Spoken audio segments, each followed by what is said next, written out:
Everyone. I want to thank Ricardo Ramírez of the Brennan Center for joining us on very short notice, filling in for Professor Stewart, who wasn't able to be here with us.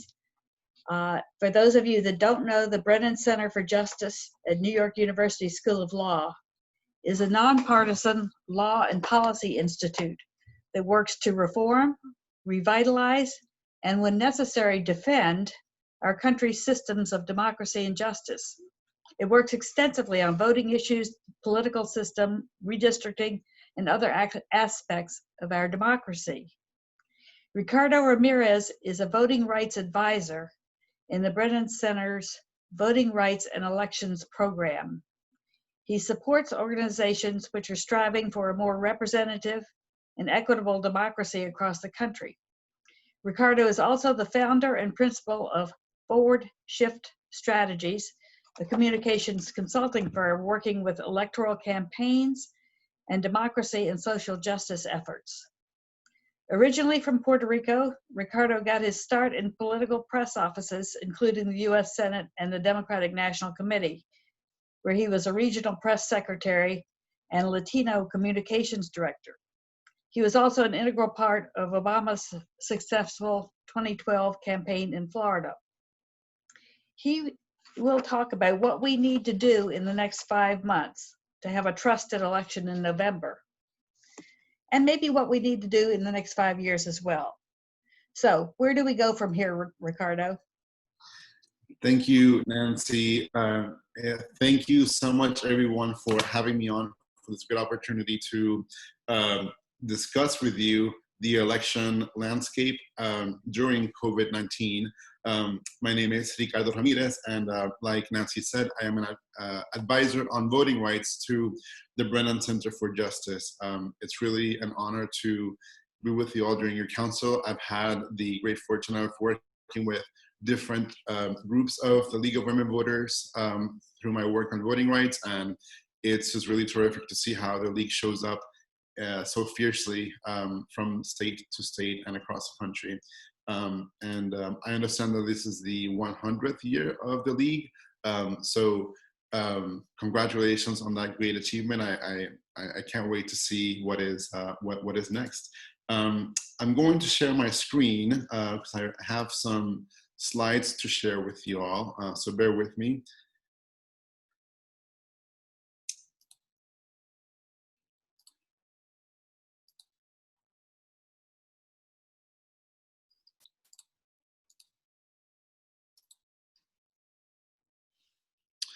Okay, so that should work. So I'm going to discuss some of the landscape on voting based on what the elections this past week tell us. And then I'll share some recommendations from the Brennan Center for states across the country before offering some brief thoughts on what that could mean for your work in Massachusetts. First, if you'll let me have just 1 quick minute. I'd like to acknowledge that these are extraordinarily raw and painful times for people who are directly impacted by racism, especially in the Black community. There's no way to do justice to the urgency of fighting racism and obtaining justice for George Floyd and Breonna Taylor and Ahmaud Arbery in just a set of remarks. But it is important that each of us, even in the most seasoned advocates among us, really take to heart this moment and make sure that we are showing up, listening, and thinking about what changes we are ready to fight for at every level. I know I am reckoning with that myself.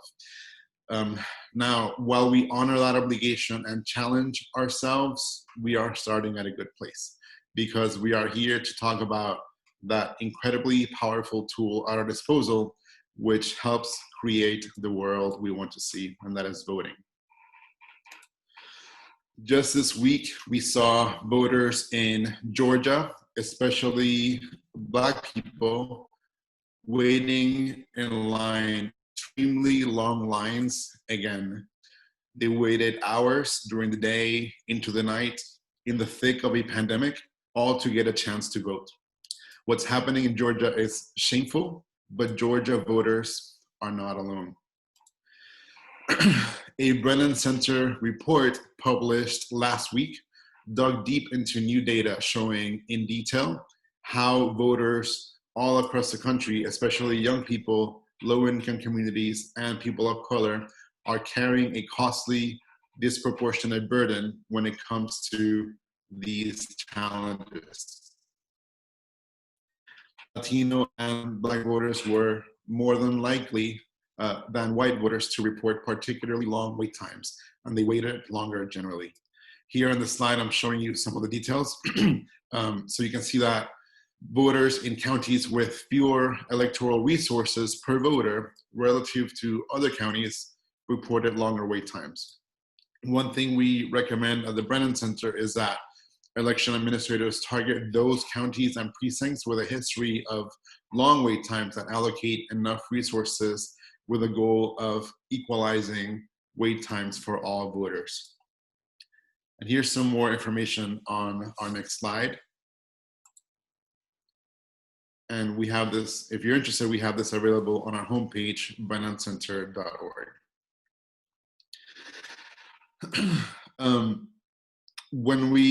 But we see the picture very clearly. There are issues with voting wait times as we head into November.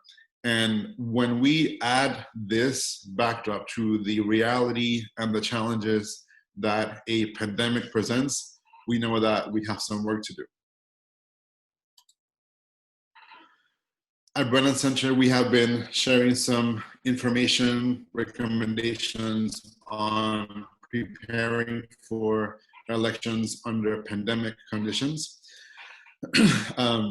This week alone, there have been COVID-19 spikes in some 25 states, including Florida, Texas, and Arizona, states that we know because of their importance to national elections and the role that the new American majority will play. The folks on the other side who often try to limit access to the ballot will be trying to shut off access to democracy. So if our governments will be responsible stewards of our voting systems and keeping public trust in the process, they must make the necessary adjustments so that people can vote safely without having to choose between democracy and their health.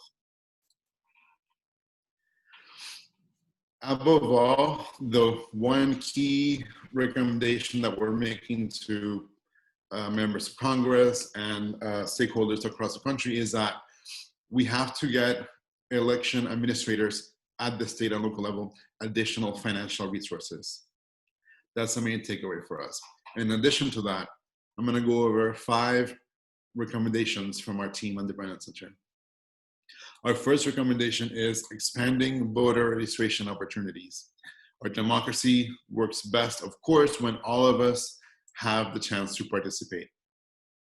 At this time, in past presidential election years, we would be seeing an increase in voter registration rates. But with the pandemic, some states are reporting declining registration numbers. Some government agencies that provide voter registration have been closed. Community groups that register voters are unable to do person-to-person outreach, at least like they did before. So here's what we need to see. The states that don't have online registration systems should provide them. And I know that that's something that you've been working on in Massachusetts. All online registration systems should account for the fact that some Americans do not have certain IDs, some Americans have disabilities, and others prefer to conduct important business in another language. In order to make voter registration capabilities meet the demands of the moment, local governments must bolster online registration, ensure the right staffing, implement flexible voter registration deadlines. We also have to remember that the digital divide is real and that we have to take steps to ensure that unregistered but eligible Americans who cannot use online systems for whatever reason have a lower tech option. Also, at the national level, we need to ensure that all eligible Americans have the option to vote by mail. Every state in the country allows at least some citizens to vote by mail. That option should be available to every eligible voter so that no one has to expose themselves or others to the coronavirus. Currently, there are 15 states where an American who wants to vote by mail may not meet the criteria for doing so in November. Americans from all walks of life want to vote by mail. We know this from polls and request rates. This means making mail voting available to everyone at no cost. It means expanded options for requesting, receiving, and returning ballots. Vote by mail also means that we need to be proactive about setting deadlines for canvassing and certification so that all ballots can be counted. Third, we have to provide safe in-person voting options. While more voters are expected to be voting by mail this November, the country is still going to need an adequate number of safe polling places for those voters for whom vote by mail does not work.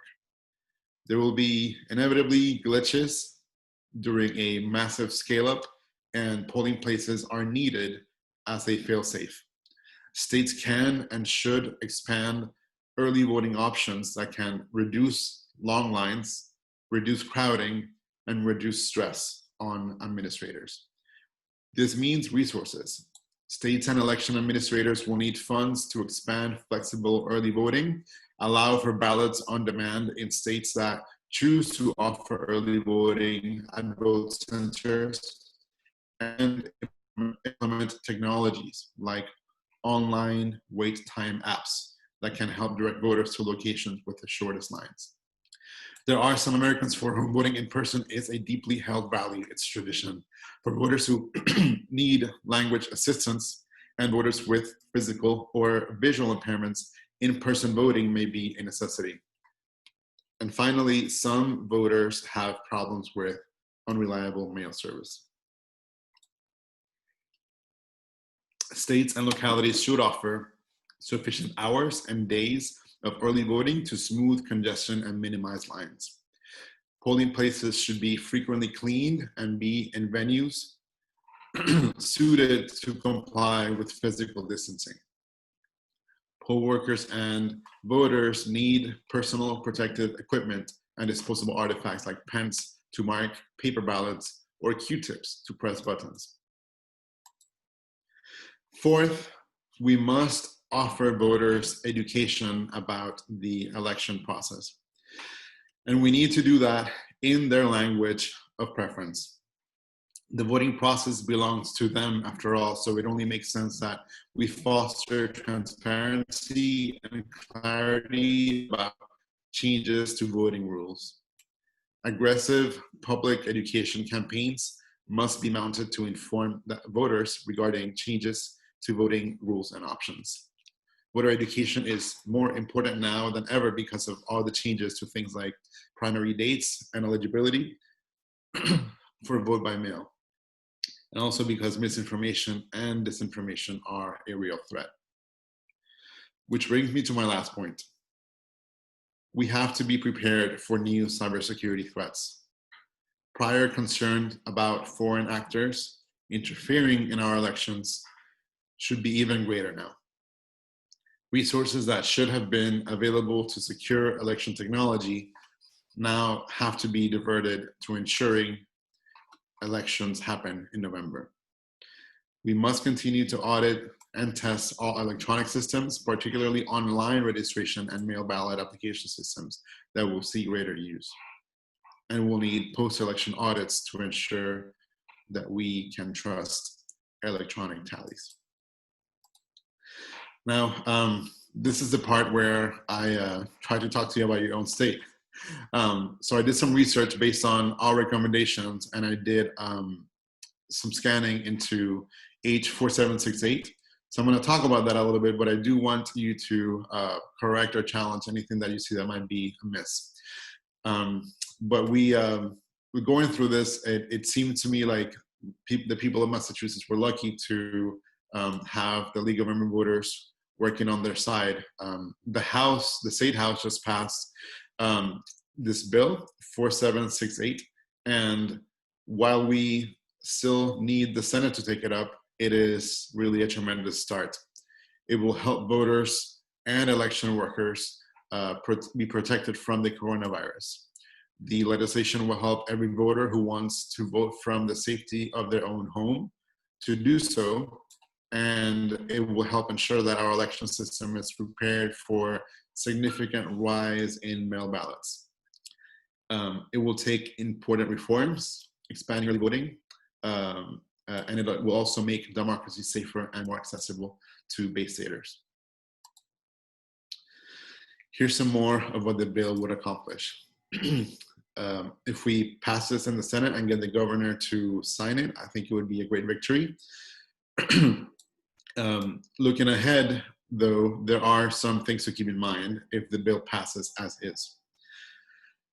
I don't believe that we have same-day registration available, so we need to continue to take that voter registration deadline incredibly seriously and work the phones, talk to our people, talk to our groups to make sure that everyone gets registered.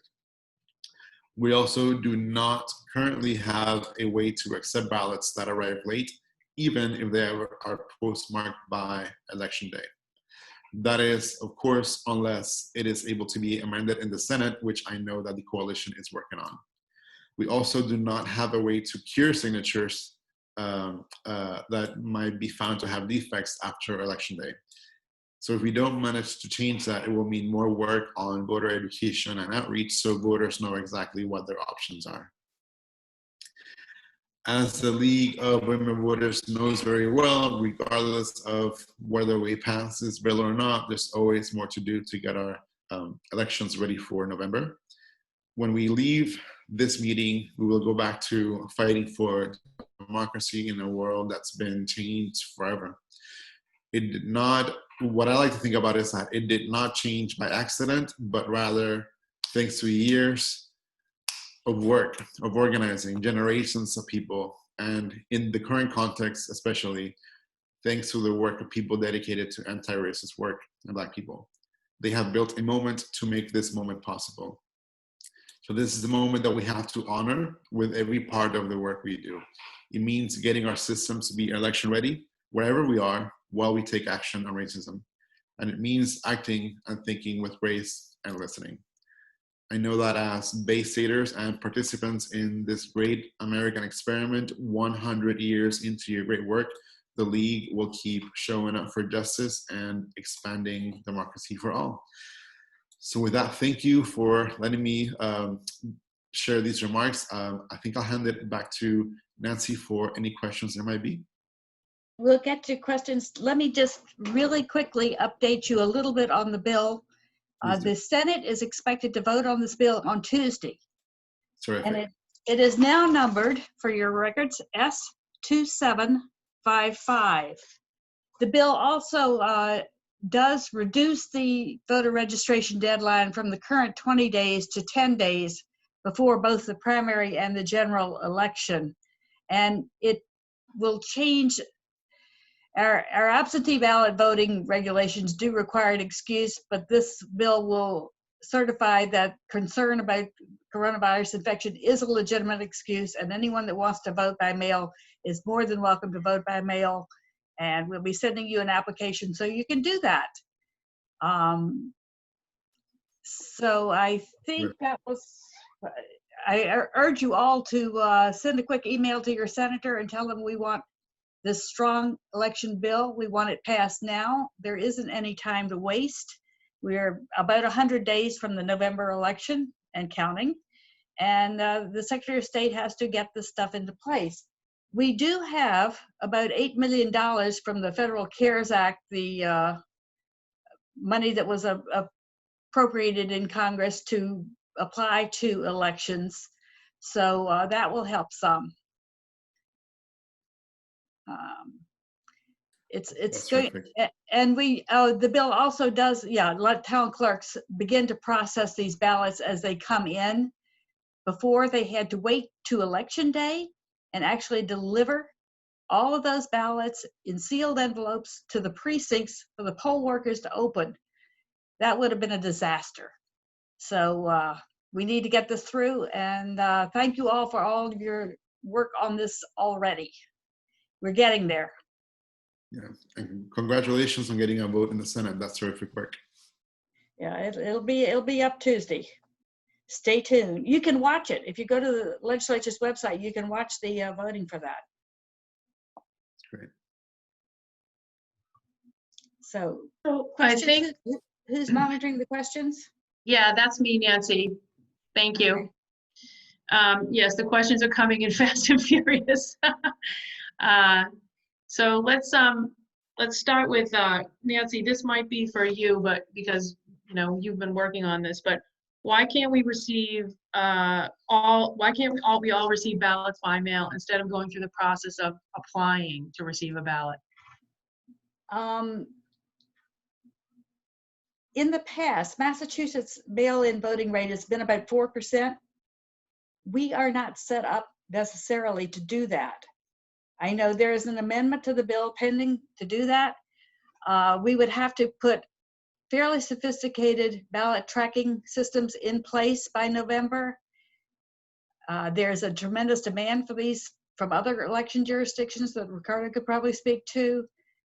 There is some question of whether we could physically do it. It's not just a matter of sending a ballot that says Trump and Biden on it. The ballots are way down to the governor's council level and your state representative. There's even in the town I live in Sudbury, one precinct, a third of one precinct is in one congressional district and gets a different ballot from the rest of Sudbury. So sending actual ballots to every person is not easy. And the question is whether we could do that in the time that we have available to do it and do it accurately and well. Ricardo, what have you found with people implementing that kind of system on this kind of notice? Right. I mean, I think for us, we like to, I mean, I think the dream, and I'm going to brag a little bit because I live here in California where I get my ballot in the mail. The dream is to have done the work, the years-long work to get the systems in the back end to be able to support that. So our recommendation is to leave it to local advocates and experts such as yourselves to see where on that spectrum you can be. And we have lots more information on our website about where different states are in the spectrum of, do you get a ballot mailed to you, or do you get the application? One step that people have had to fight for, and I believe, correct me if I'm wrong, that you all succeeded in getting this in the House bill, but there is a postage paid already as part of the process. Yes. So that's really great. That can be a huge barrier for people. It's for both applications and ballots. Great. That's really terrific. I know that, I mean, for younger voters as well, we get sometimes a little bit befuddled with anything that involves the mail. So cutting one step in that process can be really helpful. So Ricardo, this question is sort of two parts. Is it possible to achieve what needs to be achieved for fair, safe, accessible elections without a national plan for reform? And could you also speak to the importance of paper ballots? I think, I mean, with the phenomenon in the United States of a national election being really a set of 50 different state level elections, it ultimately comes down to what happens at the state level. There is a lot of work that we can do at the federal level to support the good work of the election administrators, advocates at the state level. And what we are currently advocating for is more support, more funding at the federal level, so that the leagues, your partners, those who are fighting for democracy locally, can bring those state level elections to where they need to be. And what your work in Massachusetts is a great example of that. There are different bills, if we're talking on the federal level, that can promote much better elections, like the Voting Rights Advancement Act, HR 1. Those are all really terrific efforts that are taking a lot of work to advance in Congress. Obviously, the United States Senate is not necessarily, it's not the most favorable legislative body when it comes to expanding democracy. So we have some barriers to do there as well. Patty, could you, the importance of paper ballots. Yeah. I think that what we've learned is, and I'm interested what Nancy has to say about this being more on the ground, is that if nothing else, in order for voters to have trust in the system, is most important to have paper ballots. It's the way that we've done it. It's the way in which voters from all different backgrounds can feel most assured that there's going to be ultimately something that someone in the elections administration office will be able to hold and say, Joe Smith voted X. And that's really ultimately why this is most important. There have been efforts to move us to more online voting and systems of that sort, but I think we're generally not there yet. And I'll just say in Massachusetts, we are required to have paper ballots. We do that. Yeah, and this question, I had a couple questions about voter suppression, so I'll just ask that now. What is the Brennan Center doing about voter suppression? How many states currently have vote by mail, and what has been their experiences? So kind of a two-part question, I guess.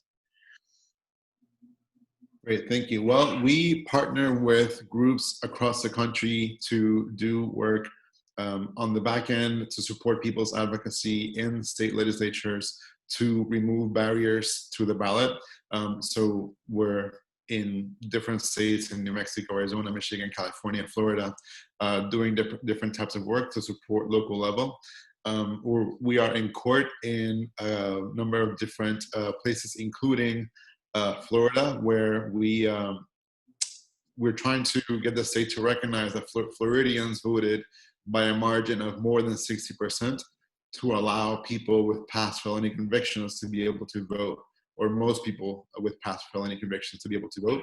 And the state then put in barriers like that amount to a poll tax, so that these people can't vote if they have an expense pending with the state. So for a law that came, for a suppressive law that originates in the Jim Crow era to be then upheld against the will of the people through things like poll taxes, just tells you that there's still a lot of work to do. So that is on appeal, and that's one way in which we are supporting folks on the ground with that type of work. Did you? Great. Yeah, and a related question to that was, what could we do here? I mean, the question was sort of, we have things sort of well in hand in Massachusetts.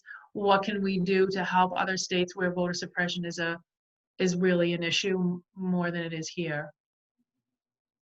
It's a great question. I think that plugging into states where that is where voter suppression is a hot issue. I've done work, for example, in Missouri, where the League of Women Voters was really incredibly active, always showing up, very vocal, very present, and that those efforts were ultimately successful in pushing back against voter suppression. So I would get start there. Find what energizes you. If you like me are inclined to do communications and you want to help other people write letters to the editor, maybe you can do that. If you want to even branch out and through League of Women Voters in other states, team up with the new Florida majority and ask what they're doing. Maybe they need you to send them $20, or maybe they need you to offer them a training on how to organize locally during a pandemic. There's lots of things to do, and I know that I could put the same question back to you all, because I've really seen the league show up in such a potent way. So those are just a couple that come to mind for me. And I would like to just say that we shouldn't pat ourselves on the back quite too much. We will have the election coalition people become the election protection commission in the fall, and we with the ACLU and other groups try to recruit volunteers to be at polls, particularly in problem areas where there have been problems, and be poll observers, check and see what's going on, man a voter problem hotline that day. So there's things to do here, you know. Yeah, and Nancy, I'd like to build on that, is that the groups that have been doing virtual phone banks to encourage your participation in the census, starting probably in July, in addition to doing census outreach, we're going to be adding in voter registration and how to vote and voter education outreach through those phone banks, because those are to the communities that typically have a low voter participation rate. That's great. And I think even it's such a tricky and unusual aspect to be pushing for vote by mail, which we do as well. We need it, but there is a tension that we have to hold in that communities of color that normally, where there might be ideological symmetry with us, maybe they do not have the habit, the culture, the know-how, the resources. It takes a lot of information to walk voters through what how elections will work during a pandemic. So maybe one thing that you all could look at is, once these bills pass Senate and hopefully are signed into law, then what does that mean for the solidarity with other communities in building that information out? Are there trainings needed? Is there anything that we can equip them to lead their own trainings in communities? There will be definitely no shortage of things we can do. Switching just for a minute to voter registration, Ricardo, which you addressed in your remarks. We had a question about whether or not immigrants who are waiting for naturalization are being denied citizenship because of the pandemic. I know here in Massachusetts that the League is present at many naturalization ceremonies, and that's where we have typically done, a lot of our good voter registration work. So can you just speak to what's happening maybe more globally in terms of that? Yeah, we keep seeing that, we are a nonpartisan organization, so that is important for me to try to hold as I talk about this. But we do keep seeing that there are laws, measures, or orders rather, from this administration that keep shrinking the ways through which people can become citizens, through which asylees can come into the country. They are basically narrowing the legal windows that people can allow, that people can follow through to be a part of this country, much like everyone in the rest of the country except for Black and Native Americans did, to become a voting citizen. What that means is that if you are in an immigrant community, you might find that people, at least for the time being, have more wait times, higher fees, less opportunities to become citizens and eventually vote. It is still true that the citizenship efforts remain crucial and critical. When someone applies for citizenship, it doesn't disappear, that they remain in the queue. So if we do have another political paradigm come 2021, what citizenship looks like for those immigrants could change. So I think that work needs to continue, but this also needs to inform how we approach elections and our power analysis, that the avenues for green card holders to become citizens are being drastically narrowed. Yeah. Now there was another question about can you speak to what are best practices for election day disasters? Like, what happens when something melts down on the day of the election? Well, I think it depends on what what they have in mind. I'm not sure. I mean, I think that I think there are things that we can sort through in terms of scenario planning. From where we stand, there will be, usually we have partners who are a national boiler room for water protection issues. We partner with the Lawyers Committee. They run the 866 Our Vote hotline, and they can be of assistance in instances where people need extra support, advice, or something to that of that sort. Obviously, what we can do right now is clearing these hurdles out of the way and being in touch with local elections officials, making sure they have the resources that they need to prevent any big problems. But I think that's what I would say to that. Mm-hmm. And this is something we have to think about in Massachusetts, if and when this new election law finally gets signed into law. But as Nancy said, we don't want to count our chickens too early. But the question is how to best communicate with voters, given the near total collapse of local news. Facebook just doesn't seem to be enough, isn't really the right way. It's challenging to get the word out. What are some recommendations that you have for doing that? Or Nancy, if maybe you want to speak to that. Go ahead. Ricardo, you go first. Great. Because I was just answering a question in the chat. Okay. Yeah, that's a really great question. We are seeing people reinvent what voter outreach looks like, right? We're seeing Vice President Biden addressing the country from the basement of this house, right? Although he's starting to go out more often now. There are always ways to plug into an effort to phone bank to make sure that voters have the information they need through phone calls. There are also texting mechanisms so that you can contact voters that way. A lot of people just don't answer their phone anymore.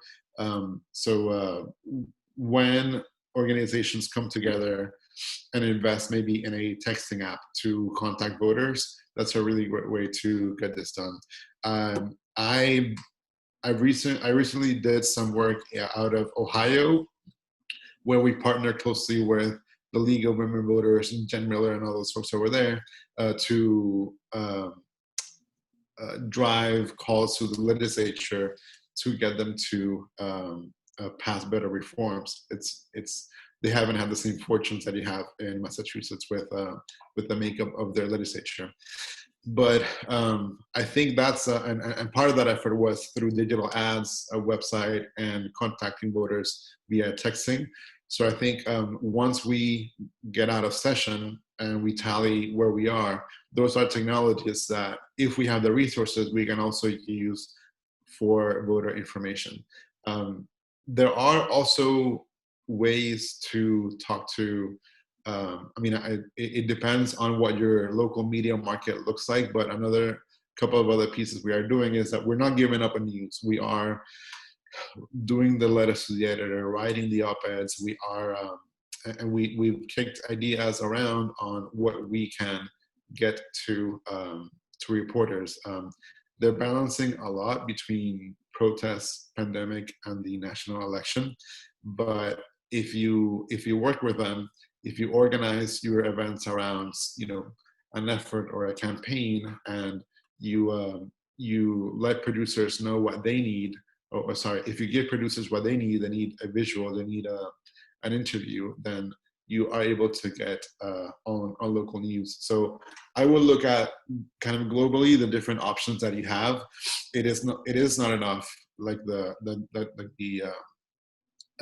question said, to rely on local news, but I would say yes, local news, and getting organized around technology so that we can reach out to voters with the information that they'll need. I think also the outreach to churches and community organizations offer to give presentations on how to vote. walk people through what to expect when they get to the polls, especially this time because it'll be different from what they expected last time, and explain how to fill out a absentee or vote by mail ballot. Churches and community centers, particularly in immigrant neighborhoods, are key and trusted places, and you can work with those. Yeah, we're gonna have to tell them, hey, that thing you got in the mail, it's Fill important. it out. This is a specific question about money. Does the CARES money get filtered at all down to the local municipalities? You know, I personally haven't had the chance to immerse myself enough in that, so maybe I can keep that over to Nancy in case you have information. I know that right now it's in the Secretary of State's office. My assumption is they're going to use that to send out, in part to send out these applications that they're sending. It looks like we're going to do 2 separate application mailings, one before the September 1st primary, and then a second one before the general election. That one may go out with that red book of voter information that is sent to every household. So, you know, those are postage costs, and then to pay the prepaid postage for the returns. I suspect that's where a good bit of that money is going to go. There may be also, we are sitting on a fair amount of Help America Vote Act money that could be used to buy things like some high-speed scanners for the clerk's office, particularly in larger cities, to process these ballots as they come in. Once we get the bill passed. Right. So they know they need this stuff, because this equipment is being back ordered right now. Other states are moving faster. It's like trying to get masks and gowns. Right. Well, I'm recognizing that it's just about 11:30, and we promised people would wrap up at 11:30. So, Ricardo, I want to thank you very much for being with us this morning, especially on late notice. Judy, I think I'll turn it over to you to just close us out, but I did want to say thank you to Ricardo, and hopefully we'll be working together, you know, going forward. But it sounds like we're already working together all over the country, so that's great. Thank you so much for having me, and have a great weekend.